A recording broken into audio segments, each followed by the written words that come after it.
Psalm 72. Give the king thy justice, O God, and thy righteousness to the royal son.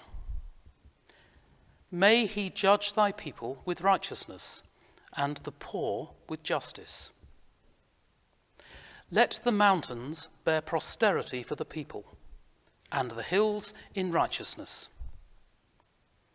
May he defend the cause of the poor of the people, give deliverance to the needy, and crush the oppressor. May the kings of Tarshish and of the isles render him tribute. May the kings of Sheba and Seba bring gifts. May all kings fall down before him, all nations serve him.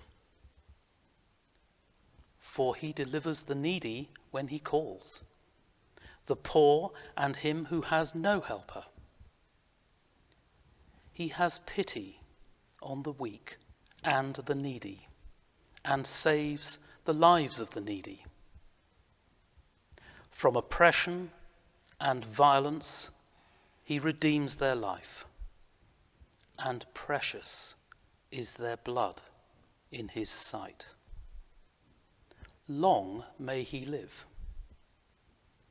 May gold of Sheba be given to him. Blessed be his glorious name forever. May his glory fill the whole earth.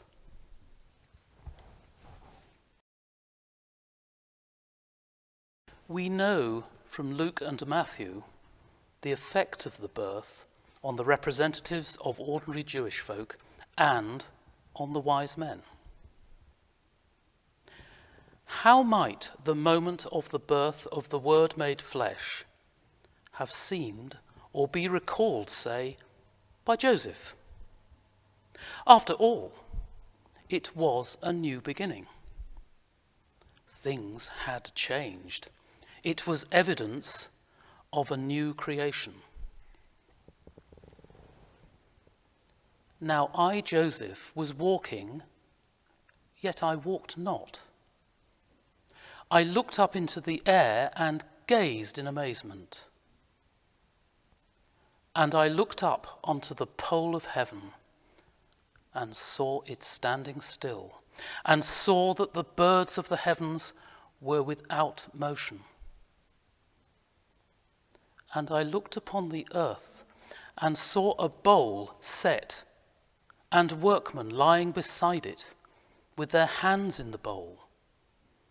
And those who were chewing, chewed not. And those who were lifting the food, lifted not. And those who put it into their mouths, put it not thereto. But the faces of all of them were looking upward. And behold, there were sheep being driven, and they went not forward, but stood still. And the shepherd lifted his hand to urge them with his staff, and his hand remained there. And I looked upon the stream of the river, and saw the mouths of the kids upon the water, that they drank not. And all of a sudden, all things moved onward in their natural course. All things hold their breath. All are caught in a moment of wonder when God comes among us.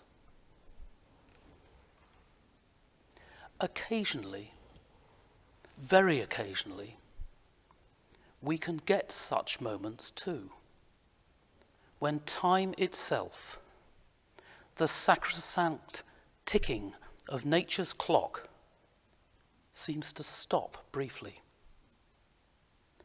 bringing a stark and intensely sharp focus to some event or memory. I was privileged some years ago to visit CERN in Geneva, the week before the Atlas machine was turned on. I asked the lead physicist, "What exactly are you looking for?" And he said, "To recreate what we can of the Big Bang. So we go back to a trillionth of a second after the Big Bang." I said to him, "That seems crazy. A trillionth of a second, I can't compute. Why don't we go all the way back to the Big Bang itself?" Because, he said, speaking as a senior physicist, that is the realm of theology. Give the King thy judgments, O God, and thy righteousness unto the King's Son. Then shall he judge thy people according unto right, and defend the poor. The mountains also shall bring peace, and the little hills righteousness unto the people.